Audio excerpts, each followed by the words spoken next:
Il était en train d'enterrer une sorcellerie, et quand j'ai vu son visage, vous ne croirez jamais qui c'était. Le gardien. C'était le gardien de la rue, qui s'appelle Omar. Mon cerveau ne fonctionne plus à ce moment-là.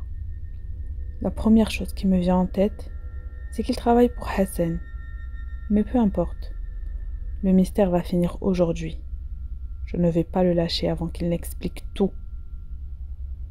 Les garçons, quand ils ont vu que c'était le gardien, se sont vite calmés, en se disant que ouf, ce n'était pas un voleur. Mais je les ai vite fait déchanter en leur montrant ce qu'il était en train de faire. Ne le lâchez surtout pas. On va appeler la police et il s'arrangera avec eux. Non, je t'en supplie. Je vous veux aucun mal. J'essaye juste de gagner ma vie. J'ai juste été envoyée.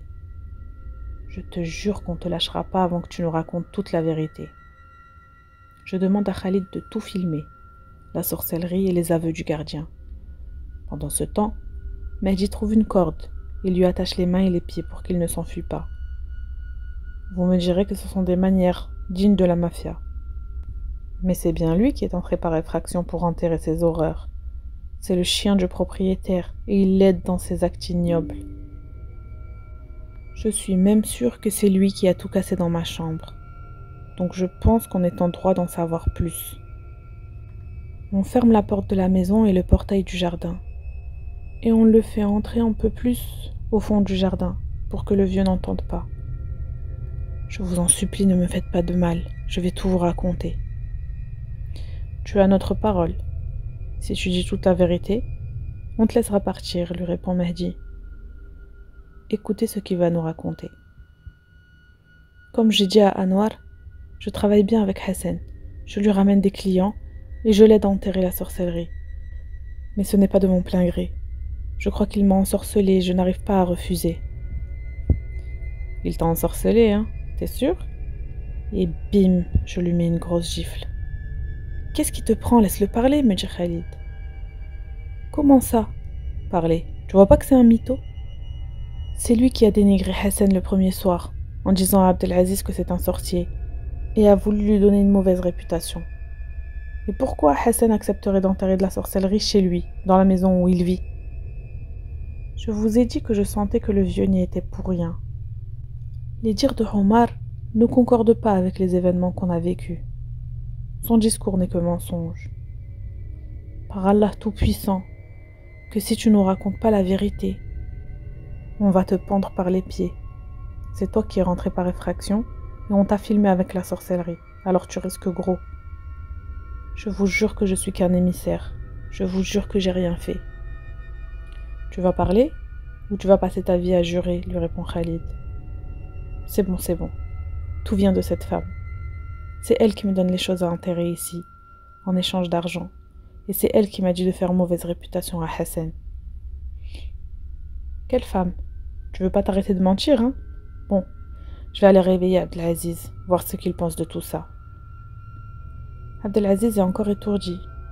Il descend et est scandalisé en voyant l'état du gardien.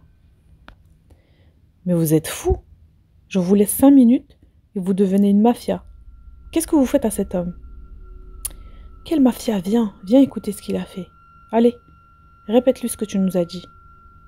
Je vous jure que je n'en sais pas plus. Cette femme vient me donner beaucoup d'argent pour que j'enterre ça ici et que je fasse mauvaise réputation à Hassan. Mais je ne sais rien d'elle. Quoi? J'ai pris des péchés à cause de toi, lui dit Abdelaziz. Tu as menti et j'ai menti à mon tour en racontant au garçon que le vieux était un sorcier. Puis il n'a pu s'empêcher de lui mettre des gifles à son tour. Et il est très fort. Ces gifles doivent sûrement faire très mal. On a dû s'interposer entre eux pour ne pas qu'il le tue. Bon, soit tu nous dis, soit on te laisse seul avec Abdel, c'est toi qui choisis. Je n'en sais vraiment pas plus. Cette femme, je n'ai ni son nom, ni son numéro, ni pourquoi elle fait ça. Une seule personne pourra vous aider peut-être. L'ami de longue date de Hassan. Je ne sais pas s'il est au courant de tout, mais ils se connaissent depuis très longtemps. C'est le cheikh de la mosquée. Mais pour la femme, j'en sais vraiment pas plus. Elle vient d'elle-même m'amener ces choses à enterrer, et elle me dit quelle rumeur je dois propager sur le vieux. Attends, cette femme-là, c'est celle avec qui je t'ai vu parler la dernière fois? Celle qui me regardait méchamment? Oui, voilà, c'est elle. Et pourquoi elle avait l'air si en colère contre moi? Parce qu'elle n'a pas apprécié que vous veniez vivre ici. Elle ne veut pas que quelqu'un se rapproche de Hassan, je sais pas pourquoi. Mais je fais ça que pour l'argent, je vous en supplie, laissez-moi partir et effacez les vidéos. J'ai des enfants et je ne veux pas d'histoire. Je vous promets de ne plus jamais approcher cette maison. J'effacerai rien du tout, tant que tu ne nous as pas apporté le numéro de cette femme, lui répond Khalid. Ou au moins, la prochaine fois qu'elle vient te voir, tu appelles l'un d'entre nous. Allez, va-t'en et prends ta sorcellerie avec toi. En attendant d'avoir des nouvelles de cette femme, il nous faut parler au cheikh, l'imam de la mosquée du quartier. Il a l'air d'en savoir beaucoup plus qu'il ne le dit. J'ai vu comment il se comportait hier, quand je lui ai parlé des problèmes de Abdelaziz, et cette nuit quand il est venu pratiquer l'exorcisme. On décide d'aller se doucher et se préparer pour les cours, car il est déjà 7 heures du matin. Puis on irait à la prière du Maghreb, pour le coucher du soleil. Pendant tout ce temps, aucune trace de Hassan dans la maison. J'aimerais savoir où il disparaît comme ça. Et c'est ce qu'on a fait. Après les cours, on se rend à la mosquée, mais surprise. Ce n'est pas le cheikh qui dirige la prière. On prie quand même, et je demande à Abdel s'il n'a pas une idée de où pourrait être l'imam. Il me dit qu'il est autant surpris que moi, car c'est lui qui dirige 99% du temps la prière. On demande alors à l'imam présent si tout va bien. Il nous répond de ne pas nous inquiéter. Le cheikh a dû se déplacer en urgence en dehors de la ville, et il sera de retour demain soir. Abdelaziz lui demande: tu pourrais nous donner son numéro, s'il te plaît, c'est urgent. Tu me connais très bien, on se croise souvent ici même à la prière de l'aube. Oui, je te connais bien, Abdel. Tenez, son numéro, mais ne vous inquiétez vraiment pas. Vous allez sûrement demander pourquoi on est si pressé et pourquoi on ne peut pas attendre demain soir? Eh bien oui, on veut tout savoir le plus vite possible, car c'est très grave ce qu'on vient d'apprendre. Soit Hassan est innocent et on doit lui dire ce qui se trame derrière son dos, soit c'est lui qui est dangereux pour nous. Dans les deux cas, on doit savoir le plus vite possible. De plus, il faut qu'on perce le mystère de cette mauvaise femme qui est à l'origine des rumeurs et de la sorcellerie enterrée dans le jardin. C'est une femme assez jeune, entre 25 et 35 ans environ. Pourquoi peut-elle vouloir autant de mal à cet homme? On sort de la mosquée et Abdelaziz appelle le cheikh, encore et encore, mais sans réponse. Bon, quelle autre solution on a maintenant? Khalid propose. Eh bien, on a les aveux de Omar en vidéo. On peut les transmettre à la police et ils s'occuperont eux-mêmes de l'enquête. Je pense pas que ça soit une bonne idée. J'ai l'impression que des innocents risquent d'être accusés injustement. Il faut qu'on réfléchisse mieux à tout ça. On prend la décision de ne pas se séparer cette nuit. Et surtout de ne pas dormir à la villa. On va donc tous dormir chez Khalid. Et c'est la meilleure décision qu'on ait prise pour cette nuit. Je passe à la maison récupérer des affaires. Et toujours aucun signe de Hassan. J'ai pris l'habitude. C'est comme si cette maison était toujours vide après tout. On arrive tous chez Khalid. On se pose dans son jardin pour réfléchir. Qui est cette femme? Et pourquoi elle veut faire enterrer tout ça chez Hassan? Pourquoi quand j'ai fouillé dans les trous il n'y avait rien? Je pense que c'est le vieux qui les déterre. Mais alors pourquoi il les entasse tous dans sa chambre? Les questions fusent dans ma tête. Mais le plus étrange, c'est ce que je vais voir. Pendant qu'on est posé, je regarde autour de moi. Et comme je vous ai dit précédemment, la maison de Khalid est un vrai château. Mais même ici, je la vois. La femme. Enfin l'ombre. Elle apparaît et disparaît très rapidement à chaque fois que je me perds dans mes pensées. J'ai l'impression qu'elle essaie de me faire passer un message. Je me mets à réciter du Coran tout doucement pour ne pas alarmer mes amis. En plus, elle passe tellement vite que je me demande même si je n'hallucine pas. Bref, on est tous les quatre morts de fatigue, car je vous rappelle qu'on n'a toujours pas dormi depuis hier. On rentre alors et Khalid nous prépare nos lits, tous très confortables, et on s'endort paisiblement cette nuit-là, sans problème. Au réveil, on est tous reposés, sauf Mehdi. Il a le teint pâle et les cernes très marquées, comme s'il n'avait pas dormi. Mehdi, lui dit Abdelaziz, tu t'es pas remis à fumer ce que tu sais, j'espère. Petit détail, quand on a connu Mehdi, il fumait vous savez quoi en plus des cigarettes. Mais à force de traîner avec nous, on a réussi à le faire arrêter.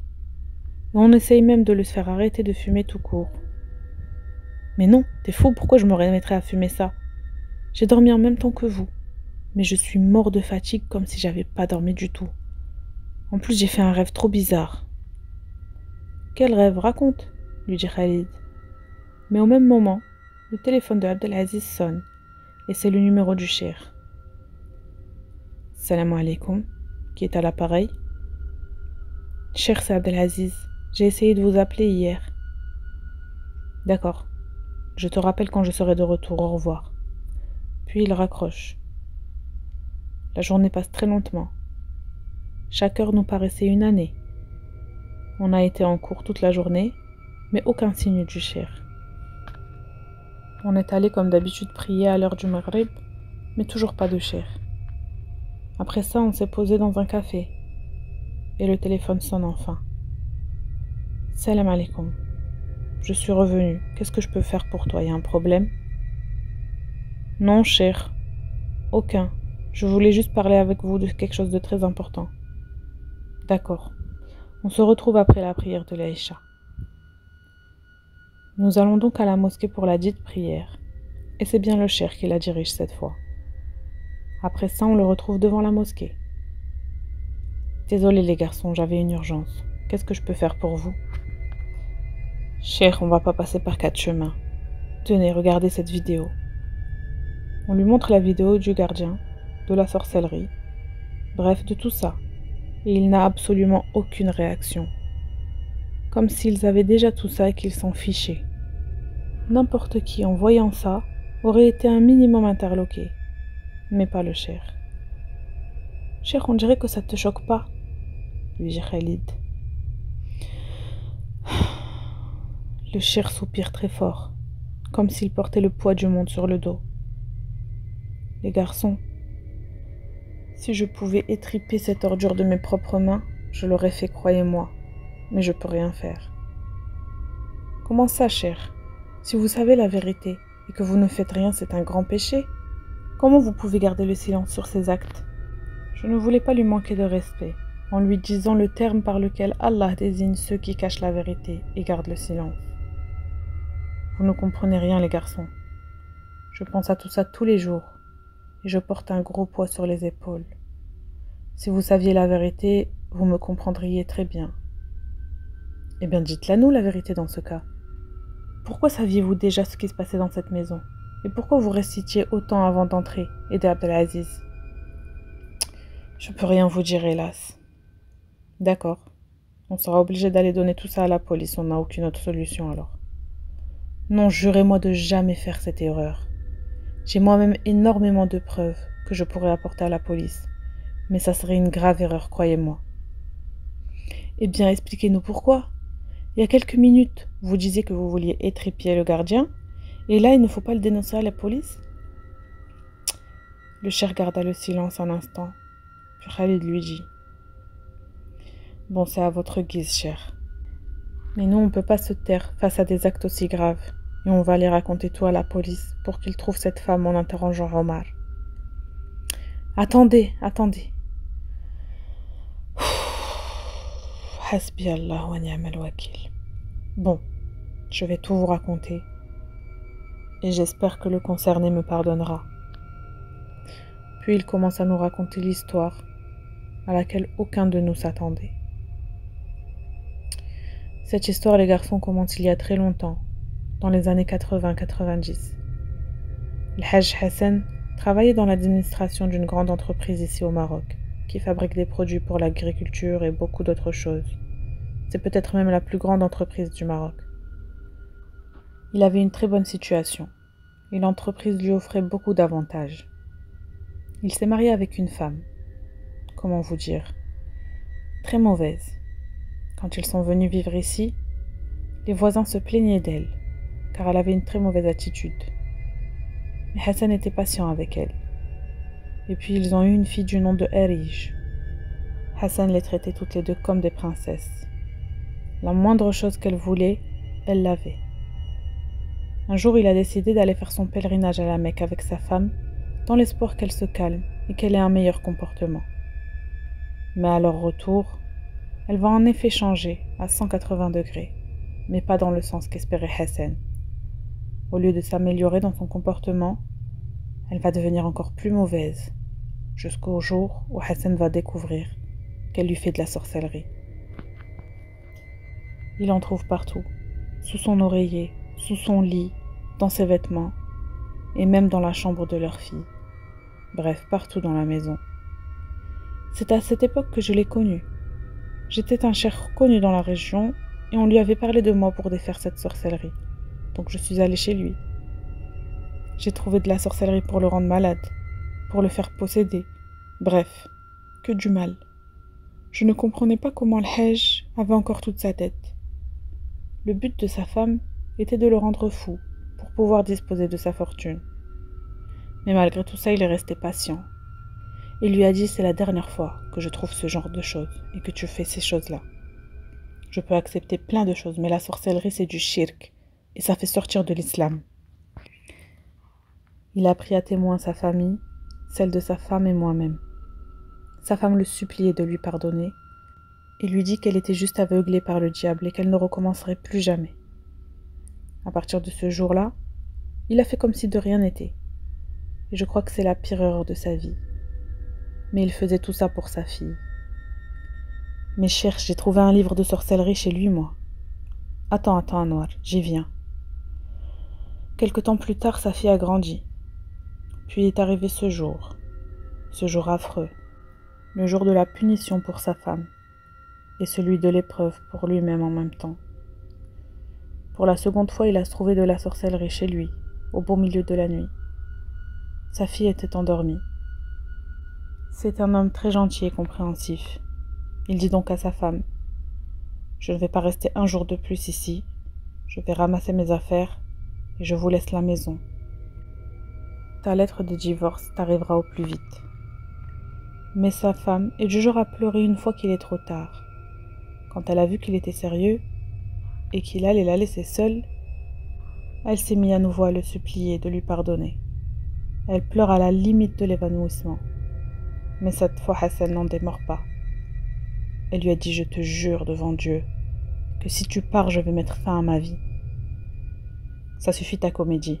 Tu n'as pas peur de Dieu et tu ne respectes personne. Oui, eh bien sors. Abandonne-nous, ta fille et moi, et tu verras si je te fais pas regretter d'être né. Tout d'abord, je n'abandonne pas ma fille.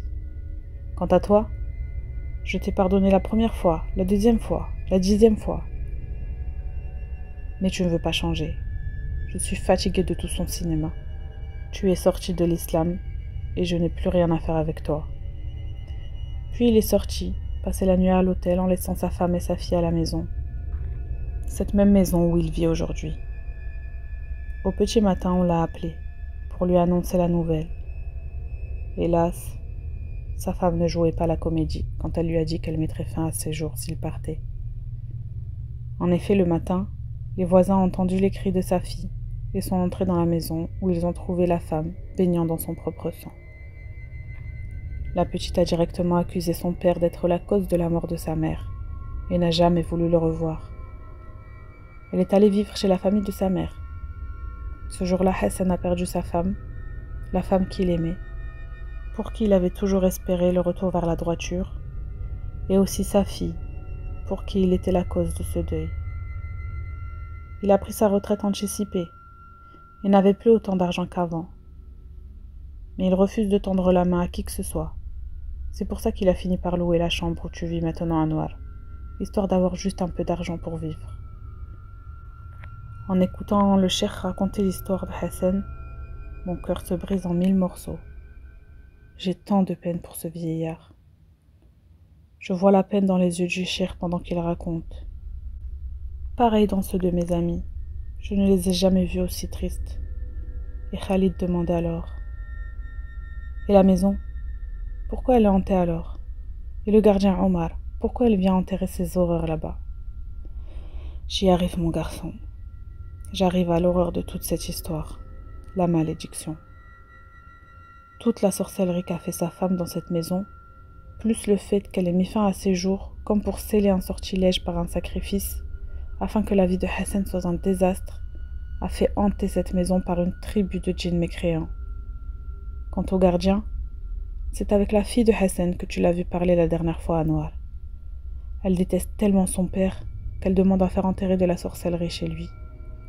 On a tellement défait Hassan et moi de sorcellerie, mais elle ne s'arrête jamais. C'est elle aussi qui veut tellement isoler son père qu'elle lui a fait coller la rumeur de sorcier sur le dos et raconte partout qu'il a construit sa maison avec l'argent sale de la sorcellerie. Et le livre alors? Le livre de sorcellerie?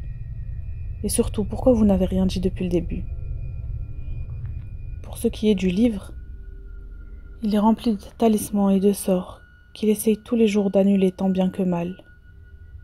C'est la même raison pour laquelle certains des djinns de la tribu se sont convertis à l'islam grâce à lui. Il essaye d'annuler tous les sorts du livre, pour au moins diminuer ce qui hante sa maison. Malheureusement, comment peut-il tout annuler, alors qu'à chaque fois on vient lui enterrer de nouveaux sorts dans son jardin? C'est pour ça, Anouar, qui t'a prévenu de ne pas sortir de la chambre la nuit. Quant à pourquoi nous n'avons rien dit, eh bien pour ma part, il m'a fait jurer devant Dieu de ne répéter ça à personne. Alors qu'on savait bien qui venait enterrer tout ça. Pour ce qui est de Hassan, il ne veut faire de mal à sa fille d'aucune façon. Il ne veut pas entacher sa réputation. Que vont dire d'elle les gens s'ils savent qu'elle jette des sorts à son propre père? Jusqu'à aujourd'hui, il s'en veut tellement qu'il dit toujours « Quoi que ma fille fasse, je lui pardonne sur terre comme dans l'au-delà ». Personne n'aurait supporté de voir sa mère dans cet état à un si jeune âge, alors je la comprends. Mehdi demande alors « Pourquoi n'avez-vous pas parlé avec elle? Pourquoi n'avez-vous pas tenté de lui expliquer ?»« Tu plaisantes? On a essayé par tous les moyens possibles, lui et moi. Mais rien à faire, elle reste persuadée qu'il est la cause de son malheur. C'est d'ailleurs pour ça que je n'ai pas pu vous parler plus tôt, car j'étais justement encore une fois chez elle pour essayer de la raisonner, mais rien n'y fait. Hajj, quant à lui, n'arrive pas à lui en vouloir. Il parle toujours d'elle en bien, et invoque Allah pour qu'il la guide. Il lui a même donné les clés de chez lui, sachant qu'elle peut lui faire du mal à n'importe quel moment. Quant à la femme que vous voyez apparaître chez lui, elle a commencé à se manifester peu de temps après la mort de son épouse. Et apparemment, elle ne fait aucun mal. Elle l'aide même au contraire. Je me tourne vers mon ami Abdelaziz et je le trouve en larmes. On est tous silencieux et on regrette tellement de choses.